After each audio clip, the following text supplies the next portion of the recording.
melihat kesuksesan rupiah untuk bisa stabil di 15.100-an. Tapi menurut Ibu, apakah penguatan ini relatif terlalu cepat?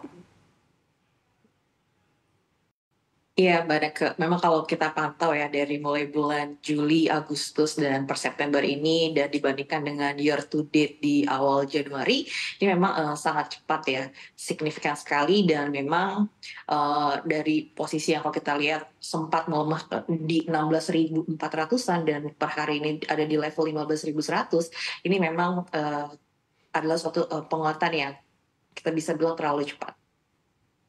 Baik, menurut Ibu seharusnya rupiah ini ada di level berapa saat ini? Sebenarnya memang kalau kita pertimbangkan dengan kapasitas GDP kita, kemudian juga kebutuhan import dan pembayaran utang luar negeri, dan juga bagaimana dari pergerakan dolar indeks, memang sebenarnya nilai fundamentalnya itu ada di kisaran 15.000. Nah, tapi sebenarnya dengan penguatan rupiah yang signifikan, kalau kita lihat dari yang sempat melemah di sekitar bulan Juli di 16.400 dan sekarang bisa ada di 15.100, ini sebenarnya suatu indikasi yang sangat positif ya, Mbak. Karena tadi kita kan akan menyongsong transisi kepemimpinan dan ini bukti bahwa investor asing yang menjadi salah satu penopang dari penguatan rupiah yang signifikan ini adalah masuknya inflow yang sangat signifikan gitu.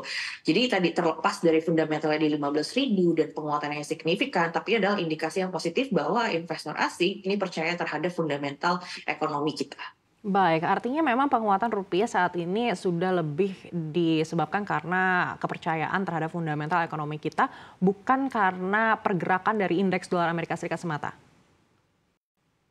Iya, benar Mbak Nake. Jadi salah satunya memang adalah penguatan dari rupiah ini disebabkan oleh melemahnya dolar indeks yang Mbak Nake mention. Itu salah satu faktornya yang kita lihat juga sangat signifikan ya. Dan yang kedua adalah sebenarnya kalau kita pantau, jadi sepanjang year to date dari Januari 2024 ini hingga posisi di Juni yaitu first half, itu asing mencatatkan outflow khususnya di pasar obligasi pemerintah dan malah masuk ke SRBI yang kita tahu return-nya itu sangat tinggi dan merupakan tools dari Bank Indonesia untuk menarik masuk lagi likuiditas falas ke domestik. Nah, tapi per cut off masuk ke second half di tahun ini, mulai dari Juli, specifically di bulan Agustus, inflow investor asing itu sangat signifikan, bisa mencapai sekitar 5 billion US dollar dan sustain hingga ke September ini walaupun jumlahnya tidak amazing waktu di Agustus. Dan ini kalau kita lihat jadinya strengthening rupiah plus tadi memang dolar indeks yang melemah seiring Fed yang menurunkan suku bunganya.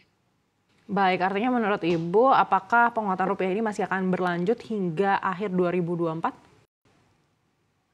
Iya, kita optimis sih penguatan rupiah ini bisa berlanjut karena kecenderungannya kalau kita bandingkan dengan khususnya emerging Asia ya ataupun juga negara BRICS gitu. Kalau kita lihat world foreign inflow, ini Indonesia menjadi salah satu yang terbesar ya, despite dari China yang juga memang lagi nurunin suku bunga jadi pasar obligasinya dan sahamnya juga menarik plus stimulus China gitu ya.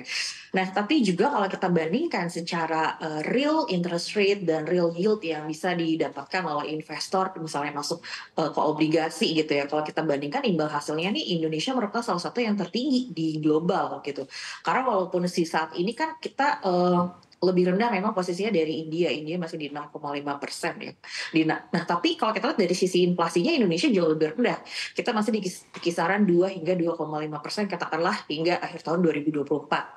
Nah, jadinya in terms of real yield dan juga kalau kita lihat aspek fundamental, ya kita perkiraan bisa tetap tumbuh di katakan di 5% gitu. Ini menjadi salah satu faktor yang menarik buat asing untuk bisa masuk terlebih kalau kita lihat valuasi pasar saham kita yang juga belum terlalu mahal.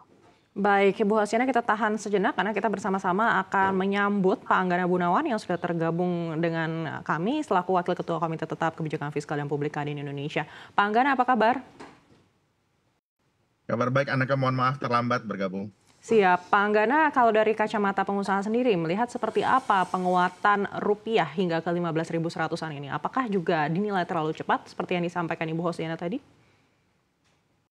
Nah, tentunya kalau dari kami melihatnya ini bentuk satu signal positif meskipun Bu Hosiana sudah menyampaikan secara konstruktif ya tentang bagaimana kebetulan memang eh, terjadinya terjadi penyesuaian suku bunga itu berlangsung bersamaan antara Indonesia dan juga The Fed. Nah, sebetulnya bagi kami sendiri memang dengan mempertimbangkan portfolio industri kita yang masih banyak tergantung terhadap komoditas yang berada di luar negeri, ini menjadi satu signal yang cukup positif. Meskipun saya sepakat bahwa ini penguatannya terlalu cepat, terlalu menggembirakan ya Mbak Hosiana ya, tetapi memang ini signal yang cukup positif buat kami untuk dapat memastikan kita memiliki ruang untuk ekspansi kembali gitu. Karena memang jujur saja memang dengan adanya struktur pinjaman yang memang banyak didominasi oleh mata uang asing, itu juga menjadi beban tersendiri bagi dunia usaha. Makanya dengan ada penguatan rupiah ini, kami berharap ini menjadi satu ruang yang positif untuk menstimulasi industri untuk tetap bisa lebih ekspansif lagi, dan juga membuka ruang-ruang untuk melakukan efisiensi yang lebih berfokus kepada daya saing. Nah, ini memang salah satunya memang kita punya faktor yang tidak dapat dikendalikan, yaitu terkait dengan stabilitas nilai tukar. Itu yang menjadi salah satu kekhawatiran. Nah, dengan ada situasi saat ini, kami yakin seluruh dunia usaha akan memanfaatkan dengan sebaik-baiknya momentum ini untuk melakukan penguatan dari sisi fundamental dan juga mempertajam strategi mereka ke depan. Anneke. Baik, tapi melihat penguatan rupiah yang cukup stabil di 15.100-an ini, apakah ini artinya pengusaha sudah lebih optimistis lagi untuk melakukan ekspansi atau tetap masih wait and see?